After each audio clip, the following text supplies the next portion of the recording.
Light house मजबूती से खड़ा था, गुस्से वाले तूफान के खिलाफ एक बहादुर सिपाही की तरह। लहरें जोर से टकराईं, बादल गरजे, जोर से बारिश हुई। बहुत बुरा रात था। अंदर एक गर्म आग जल रही थी, जिससे लाइट हाउस रखवालों के चेहरों पर परछाई नाच रही थी। वे सख्त आदमी थे, मौसम से लड़ने के आदी, लेकिन आज रात उन्हें एक अलग तरह के खतरे का सामना करना पड़ा। कैप्टन साइलस, एक आदमी जिसे समुद्र से प्यार था, उसने अपना पाइप कसकर पकड़ा हुआ था। नमकीन हवा उसके बालों को उड़ा रही थी। जब वो डेक पर खड़ा था, उसकी आंखें क्षितिज को देख रही थीं।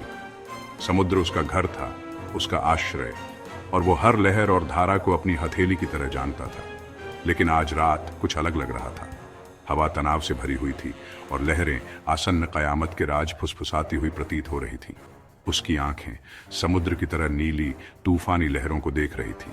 वे आंखें थीं जिन्होंने अनगिनत तूफान देखे थे, आंखें जिन्होंने समुद्र के गुस्से का सामना किया था और कहानी सुनाने के लिए जिंदा रही।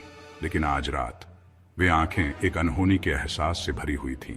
तूफानी बादल अशुभ रूप से इकट्ठा हो रहे थे और हवा एक चुड़ैल की तरह चीख रही थी। उसने कई तूफान देखे थे, लेकिन आज रात कुछ अजीब लग रहा था, कुछ बुरा होने वाला था। बिजली चमकी, अंधेरे उफनते पानी को रोशन कर रही थी और बादल अपनी नींद से जागे हुए जानवर की तरह गरज रहे थे। साइलास इसे अपनी हड्डियों में महसूस कर सकता था। यह कोई साधारण तूफान नहीं था। ऐसा लग रहा था जैसे समुद्र खुद उन्हें आगे आने वाले खतरे की चेतावनी दे रहा हो। दोस्तों, आज रात समुद्र गुस्से में है, तैयार रहो। उसकी आवाज गरजती हवा से कटती हुई आज्ञाकारी और दृढ़ थी। चालक दल हरकत में आ गया। उनके चेहरे दृढ़ संकल्प से भर गए। उन्होंने साथ मिलकर कई चुनौतियों का सामना किया था, लेकिन यह तूफान अलग लग रहा था। ऐसा लग रहा था जैसे समुद्र का मूल तत्व ही उनके खिलाफ विद्रोह कर रहा हो। बाकी रखवाले, जवान और बूढ़े, नए और अनुभवी, गंभीरता से सिर हिलाते थे। वे कहानियां जानते थे, पीढ़ी दर पीढ़ी चली आ रही कहानियां, प्राचीन समुद्री राक्षसों की जो सबसे भयंकर तूफानों के दौरान जागते थे।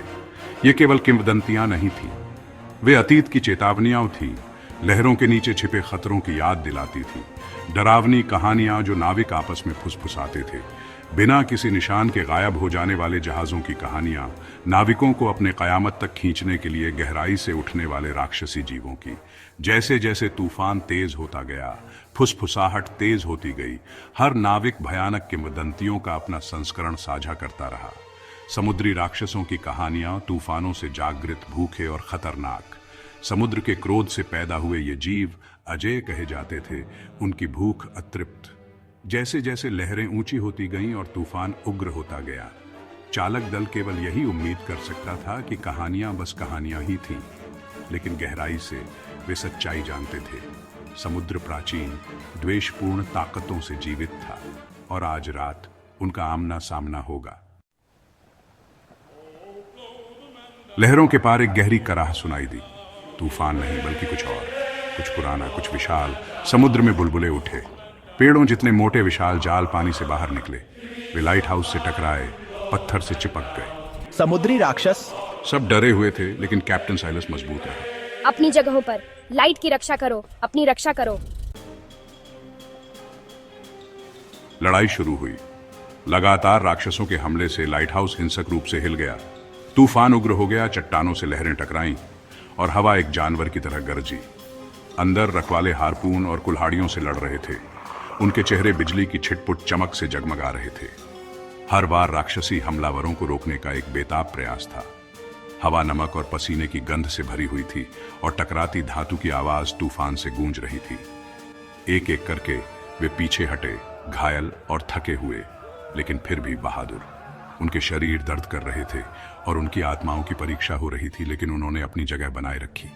लाइट हाउस उनकी आशा की किरण घेराबंदी में था और वे जानते थे कि वे इसे गिरने नहीं दे सकते।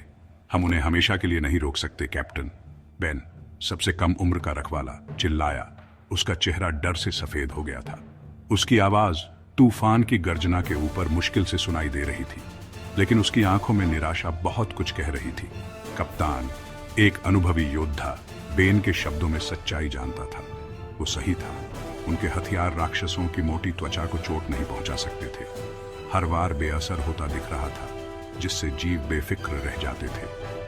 रखवालों का दिल डूब गया जब उन्हें अपने प्रयासों की निरर्थकता का एहसास हुआ। वे हार रहे थे और समय समाप्त हो रहा था। तूफान कम होने का कोई संकेत नहीं दिखा रहा था और राक्षस हर पल और भी निर्भीक होते जा रहे थे। रखवालों का संकल्प मजबूत था, लेकिन उनके संसाधन कम होते जा रहे थे। वे जानते थे कि अगर उन्हें जल्द ही ज्वार मोड़ने का कोई रास्ता नहीं मिला तो लाइट हाउस और उनकी जान तूफान और राक्षसों के हाथों खो जाएगी। अचानक पुराने लाइट हाउस कीपर, जिसे सॉल्टी कहा जाता है, आगे बढ़े। उसके कदम धीमे और सोचे समझे थे। हर एक तट की रखवाली में बिताए वर्षों के भार को प्रतिध्वनित करता था। हवा उसके चारों ओर घूम रही थी, नमक की खुशबू और दूर से आती सीगल की चीखें लेकर। उसने एक छोटा फैंसी सीप पकड़ा हुआ था।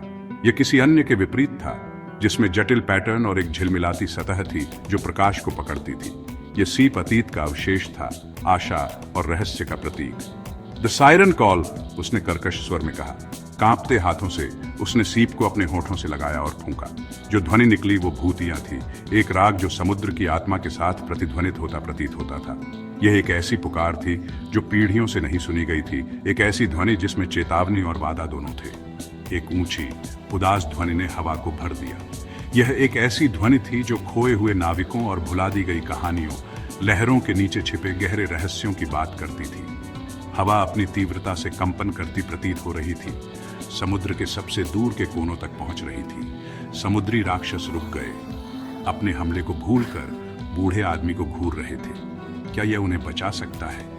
उनकी आंखें, जो आमतौर पर क्रोध से भरी होती थीं, अब पहचान की एक झलक दिखा रही थी, जैसे कि उन्हें एक ऐसा समय याद आ रहा हो जब सायरन की पुकार का कुछ अलग मतलब था। या सायरन की पुकार गहराई से और भी बुरे राक्षसों को लाएगी। समुद्र विशाल और रहस्यों से भरा था और उनमें से सभी दोस्ताना नहीं थे। जैसे ही ध्वनि गूंजी, पानी काला पड़ने लगा और परछाई बड़ी होने लगी, जो अज्ञात खतरों की ओर इशारा कर रही थीं, जो जागृत हो सकते थे।